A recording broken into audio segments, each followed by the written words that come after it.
नमस्कार दोस्तों।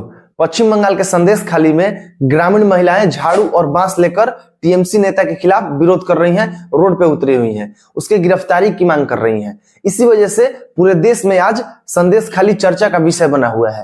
तो चलिए इस वीडियो में समझते हैं कि आखिर इस विरोध प्रदर्शन के पीछे का कारण क्या है।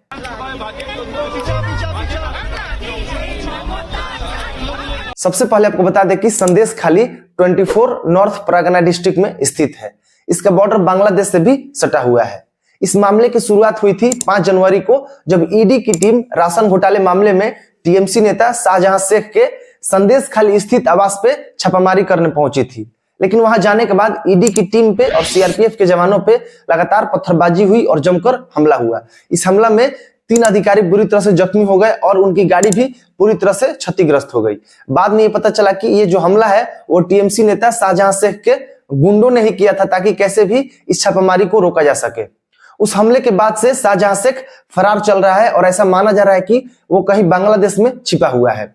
उसके खिलाफ लुकआउट नोटिस भी जारी हो चुका है। उस घटना के करीब 1 महीने बाद संदेश खाली की ग्रामीण महिलाएं शेख शाहजहां की गिरफ्तारी की मांग करते हुए रोड पर विरोध प्रदर्शन करने के लिए उतरती हैं। विरोध के पीछे महिलाओं ने कई कारण बताए, लेकिन मुख्य कारण था टीएमसी के स्थानीय नेताओं द्वारा महिलाओं का यौन शोषण और उनके जमीनों पे जबरदस्ती कब्जा करना। महिलाओं ने जो बताया वो सुन के आप दंग रह जाएंगे। कुछ ने ये बताया कि टीएमसी के कुछ गुंडे घर घर जाके सर्वे करते थे और जिस घर में उन्हें सुंदर लड़की या औरत दिखती थी उन्हें वो पार्टी ऑफिस लेके चल जाते थे और कई कई दिन तक उन्हें पार्टी ऑफिस में ही रखते थे और जब उनका मन भर जाता था तब वो उन्हें वापस भेज देते थे। कुछ मर्द तो अपनी पत्नियों को हमेशा के लिए छोड़ भी चुके हैं, क्योंकि टीएमसी के गुंडे उन्हें अपने साथ रखते हैं हमेशा। और ये सब कुछ शाहजहां शेख के इशारों पे होता है, क्योंकि उस क्षेत्र में उसका इतना दबदबा है कि कोई भी उसके खिलाफ कुछ नहीं बोल सकता। और इसी डर से महिलाएं भी सालों तक चुप रही, लेकिन जैसे ही वहां से फरार हुआ तो महिलाओं के अंदर हिम्मत आई और वो उसके खिलाफ विरोध प्रदर्शन के लिए उतर गई। और इस पूरे मामले में पुलिस भी पूरी तरह से शामिल है, क्योंकि इंटरव्यू के दौरान एक महिला ने बताया कि जब भी वो थाने में शिकायत करने जाती थी तब उनपे कोई भी कार्रवाई नहीं होती थी और ऊपर से पीड़ित से रेप साबित करने के लिए उनसे उनका मेडिकल सर्टिफिकेट तक मांगा जाता था। सोचिए कि कितनी गंदी बात है और वहां की महिलाएं कितनी पीड़ित है इससे। 9 फरवरी को शाहजहां शेख का एक करीबी गुंडा शिव प्रसाद हाजरा, जो कि अब गिरफ्तार हो चुका है, वो आके महिलाओं को धमकाता है और आंदोलन वापस लेने के लिए उनसे कहता है। तब जो आक्रोशित महिलाएं हैं वो गुस्सा में आकर उसका 3 पोल्ट्री फार्म जला देती हैं और तब जाके पूरी नेशनल मीडिया और पूरे देश की नजर इस घटना पे पड़ती है। उसके बाद 10 फरवरी को जो पुलिस है वो पूरे इलाके में धारा 144 लगा देता है और इंटरनेट सेवाएं बंद कर देता है और इसके साथ जो स्थानीय केबल ऑपरेटर है उनसे भी सेवाएं देने के लिए मना कर दिया जाता है, ताकि कैसे भी इस घटना को दबाया जा सके और जो भी विपक्ष के नेता वहां पे जाना चाहते हैं वो न जा सके। लेकिन 12 फरवरी को बंगाल के गवर्नर सीवी आनंद बोस घटनास्थल पर जाते हैं, वहां मुआयना करते हैं और ग्रामीण महिलाओं से बातचीत करने के बाद एक रिपोर्ट तैयार करके वो होम मिनिस्ट्री को भेजते हैं। उस रिपोर्ट में उन्होंने लिखा है कि वहां पे स्थिति बहुत ही नाजुक है और जो पुलिस है वो भी उपद्रवियों के साथ मिली हुई है। ये सब होने के बाद वहां की जो सीएम है ममता बनर्जी, वो विधानसभा में ये बोलती हैं कि जो भी आरोपी है उसके खिलाफ हमने कार्रवाई की है और सबको हमने जेल में डाल दिया है।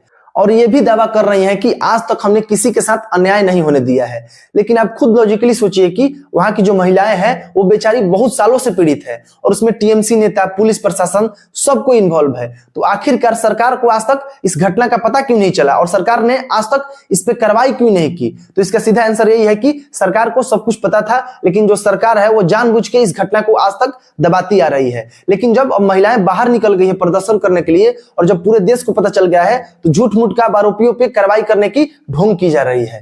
कुछ सरकारी आंकड़ा आपको बताते हैं जिससे आपको पता लगेगा कि पश्चिम बंगाल सचमुच महिलाओं के लिए सुरक्षित नहीं है। एनसीआरबी की रिपोर्ट के अनुसार महिलाओं के मिसिंग होने के मामले में बंगाल देश का दूसरा सबसे बड़ा राज्य है।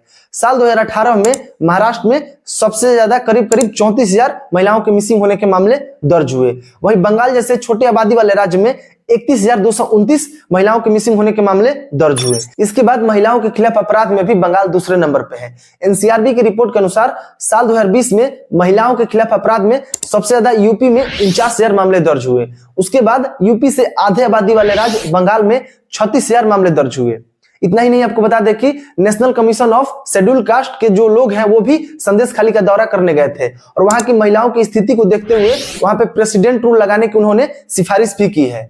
तो दोस्तों, अगर इंफॉर्मेशन अच्छा लगा हो तो एक लाइक कीजिएगा, चैनल को सब्सक्राइब कीजिएगा। तब तक के लिए धन्यवाद।